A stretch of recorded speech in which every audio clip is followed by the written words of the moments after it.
ഇന്നെനിക്ക് ഒരു WhatsApp message കിട്ടി. ഒരുപക്ഷെ നിങ്ങളിൽ പലർക്കും ഈ മെസ്സേജ് കിട്ടിയിട്ടുണ്ടാവും. എങ്കിലും ഇത് വായിച്ച സമയത്ത് ഇതിലെ ചില കാര്യങ്ങൾ നിങ്ങളുമായിട്ട് സംവദിക്കണം എന്നെനിക്ക് തോന്നി. അതിൻ്റെ കുറച്ച് ഭാഗം ഞാൻ വായിക്കാം. സ്റ്റീവ് ജോബ്സ് രോഗശയ്യയിൽ കിടക്കുമ്പോൾ എഴുതിയ അവസാനത്തെ വാക്കുകളാണ് ഇത്. ബിസിനസ്സിൻ്റെ ലോകത്ത് വിജയത്തിൻ്റെ പരമോന്നതിയിൽ എത്തിച്ചേരാൻ എനിക്ക് സാധിച്ചു. മറ്റൊരാളുടെ നോട്ടത്തിൽ എൻ്റെ ജീവിതം സമ്പൂർണ്ണ വിജയത്തിൻ്റെ മകുടോദാഹരണമാണ്. എന്നാൽ തൊഴിൽ സംബന്ധമായത് ഒഴിച്ചു നിർത്തിയാൽ ജീവിതത്തിൽ വളരെ കുറച്ച് സന്തോഷമേ എനിക്കുണ്ടായിട്ടുള്ളൂ. തീർത്തു പറഞ്ഞാൽ ധനം എന്ന ഒരു വസ്തുതയുമായി മാത്രമേ ജീവിതത്തിൽ ഞാൻ ബന്ധപ്പെട്ടിരുന്നുള്ളൂ. ഇനി രോഗശയ്യയിൽ കിടന്ന് എൻ്റെ കഴിഞ്ഞുപോയ ജീവിതം മുഴുവൻ ഓർത്തെടുക്കുമ്പോൾ ഒരുപാട് അഭിമാനത്തോടെ ഞാൻ നേടിയെടുത്ത അംഗീകാരങ്ങളും കരസ്ഥമാക്കിയ സമ്പത്തും ഈ ആസന്നമായ മരണത്തിന് മുന്നിൽ തിളക്കം കുറഞ്ഞ വെറും അർത്ഥശൂന്യമായ കാര്യങ്ങളായി മാറുന്നത് ഞാൻ തിരിച്ചറിയുന്നു. ആശുപത്രി മുറിയുടെ ഇരുട്ടിൽ തനിച്ചു കിടക്കുമ്പോൾ എൻ്റെ ജീവൻ നിലനിർത്തുന്ന യന്ത്രങ്ങളിൽ നിന്ന് പ്രസരിക്കുന്ന പച്ച നിറമുള്ള വെളിച്ചവും യന്ത്രങ്ങൾ പ്രവർത്തിക്കുമ്പോഴുണ്ടാകുന്ന പതിഞ്ഞ ശബ്ദവും കേട്ടുകിടക്കുമ്പോൾ ദൈവത്തിൻ്റെ നിശ്വാസം മരണത്തിൻ്റെ രൂപം ധരിച്ച് എന്നിലേക്ക് വന്നു ചേരുന്നത് ഞാൻ അറിയുന്നു. ഇപ്പോൾ എനിക്കറിയാം, ഒരായുസ്സിന് ആവശ്യമായതിൽ അധികം സമ്പത്ത് വാരിക്കൂട്ടാനുള്ള പരക്കം പാച്ചിലിനിടയിൽ ധനവുമായി നേരിട്ട് ബന്ധമില്ലാത്ത ജീവിതത്തിലെ മറ്റു ചില കാര്യങ്ങൾക്ക് വേണ്ടിയും നമ്മൾ അല്പസമയം ചിലവഴിക്കേണ്ടതുണ്ട് എന്ന്. ഭൗതിക നേട്ടങ്ങളെക്കാൾ അധികം പ്രാധാന്യമുള്ളത് അത് ചിലപ്പോൾ സ്നേഹബന്ധങ്ങളാവാം, ചിലപ്പോൾ കലയാവാം, ചിലപ്പോൾ യൗവനത്തിൽ നിങ്ങൾ തന്നെ കണ്ട സ്വപ്നങ്ങളാകാം. ഇങ്ങനെ രോഗശയ്യയിൽ കിടക്കുന്ന സമയത്ത് അവസാനമായി അദ്ദേഹം ചിന്തിക്കുന്ന ഒരുപാട് കാര്യങ്ങൾ അദ്ദേഹം എഴുതി വയ്ക്കുന്നു.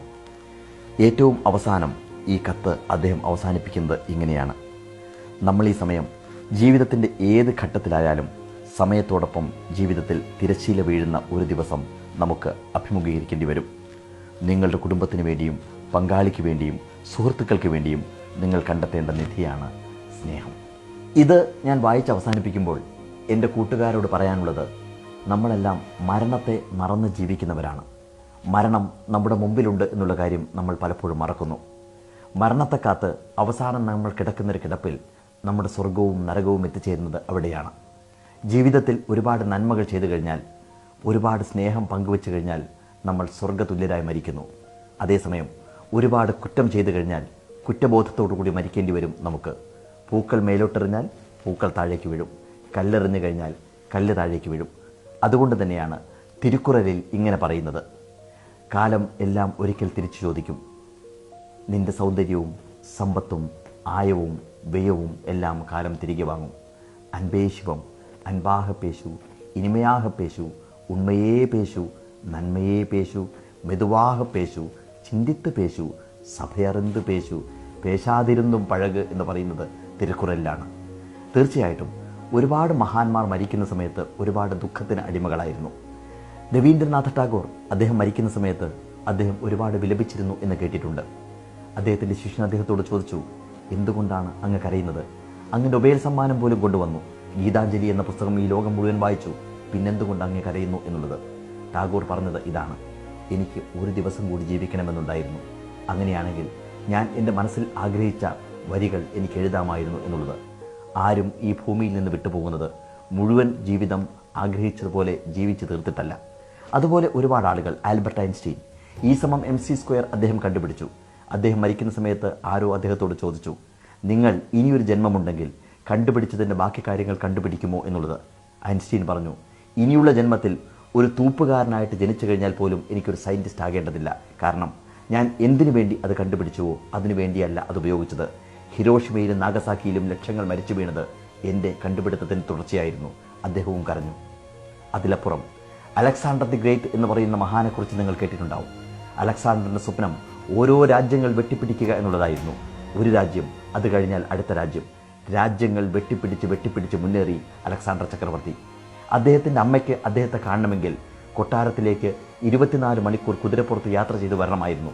അമ്മ കുറിപ്പ് കൊടുത്തേക്കുമായിരുന്നു, എൻ്റെ മകനെ, എനിക്ക് നിന്നെ ഒന്ന് കാണണം എന്നുള്ളത്.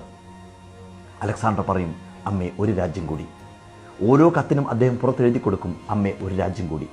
രാജ്യങ്ങൾ വെട്ടിപ്പിടിച്ച് മുന്നേറി അലക്സാണ്ടർ ചക്രവർത്തി. അദ്ദേഹം നമ്മുടെ ഭാരതത്തിലും വന്നു. ഇവിടുന്ന് തിരിച്ചു പോകുന്ന സമയത്താണ് അദ്ദേഹത്തിന് മാരകമായ രോഗം ബാധിച്ചത്. മുത്തും മരതകവും മാണിക്യവും പവിഴവും പതിച്ച കട്ടിലിൽ ലോകത്തിലെ ഏറ്റവും വില കൂടിയ കൊട്ടാരത്തിൽ അദ്ദേഹം മരണത്തെ കാത്ത് കിടക്കുകയായിരുന്നു. ചുറ്റും ഡോക്ടർമാർ കൂടി നിൽക്കുന്നുണ്ടായിരുന്നു. അവർ അദ്ദേഹത്തിൻ്റെ കയ്യിൽ പിടിച്ചു നോക്കിക്കഴിഞ്ഞതിന് ശേഷം പറഞ്ഞു, മിസ്റ്റർ അലക്സാണ്ടർ, നിങ്ങൾ 8 മണിക്കൂറിനുള്ളിൽ മരിക്കാൻ പോകുന്നു എന്നുള്ളത്. അദ്ദേഹത്തിൻ്റെ കണ്ണുകൾ നിറഞ്ഞൊഴുകി, ചുണ്ടുകൾ വിറച്ചു. അദ്ദേഹം ചോദിച്ചു, ഞാൻ എന്ത് വേണമെങ്കിലും നിങ്ങൾക്ക് തരാം. ഞാൻ കിടക്കുന്ന ഈ കട്ടിൽ തരാം, ഞാൻ കിടക്കുന്ന കൊട്ടാരം തരാൻ, ഞാൻ പിടിച്ചടക്കിയ രാജ്യങ്ങൾ മുഴുവൻ ഞാൻ നിങ്ങൾക്ക് തരാം. ഒരൊറ്റ അഭ്യർത്ഥന മാത്രം. എൻ്റെ അമ്മ അവിടെ നിന്ന് പുറപ്പെട്ടിട്ടുണ്ട്. എൻ്റെ അമ്മയെ ഒരു നോക്ക് എനിക്ക് കാണണം. അതുകൊണ്ട് എൻ്റെ മരണം 24 മണിക്കൂർ നേരത്തേക്ക് ഇത് നീട്ടിവെക്കാൻ സാധിക്കുമോ എന്ന് അദ്ദേഹം ചോദിച്ചു. ഡോക്ടർമാർ പറഞ്ഞു, ഞങ്ങൾ ദൈവങ്ങളല്ല, ഞങ്ങൾക്കൊന്നും സാധിക്കില്ല എന്നുള്ളത്. അദ്ദേഹം അവസാനം പറഞ്ഞത് എന്താണെന്നറിയാമോ? എല്ലാം വെറുതെയായിരുന്നു, എല്ലാം വെറുതെയായിരുന്നു. അദ്ദേഹത്തിൻ്റെ അംഗരക്ഷകരെ വിളിച്ചു കഴിഞ്ഞതിന് ശേഷം അദ്ദേഹം പറഞ്ഞു, എൻ്റെ ശവമഞ്ചൽ കൊണ്ടുപോകുന്ന സമയത്ത് 2 കൈകളും പുറത്തേക്ക് തൂങ്ങിക്കിടക്കട്ടെ എന്ന്. അവർ ചോദിച്ചു, അതിൻ്റെ സാങ്കത്യം എന്താണ്? അലക്സാണ്ടർ പറഞ്ഞു, അതിന് സാങ്കത്യമുണ്ട്. ഈ ലോകം മുഴുവൻ പിടിച്ചടക്കാൻ വേണ്ടി ശ്രമിച്ച അലക്സാണ്ടർ ചക്രവർത്തി പോലും മരിച്ചു പോകുന്നത് ഒഴിഞ്ഞ കൈകളോടുകൂടിയാണെന്നുള്ളത് ഇനിയുള്ള തലമുറയെങ്കിലും കണ്ട് പഠിക്കട്ടെ എന്നുള്ളത്. പക്ഷേ നമ്മൾ പഠിച്ചില്ല. നമ്മൾ മരണത്തെക്കുറിച്ച് ഓർക്കാറില്ല. പലപ്പോഴും നമ്മൾ പണം സമ്പാദിക്കാൻ വേണ്ടി മറ്റുള്ളവരോട് ശത്രുതയുണ്ടാക്കുന്നു. സ്നേഹം ഇല്ലാതെ നമ്മൾ ജീവിക്കുന്നു. നമ്മൾ പലപ്പോഴും സ്നേഹിക്കാൻ മറന്നു പോകുന്നു. അതുകൊണ്ട് ഒരൊറ്റ വാക്ക് മാത്രം, എല്ലാവരെയും ഹൃദയപൂർവ്വം നമുക്ക് ആശ്ലേഷിക്കാം, സ്നേഹിക്കാം.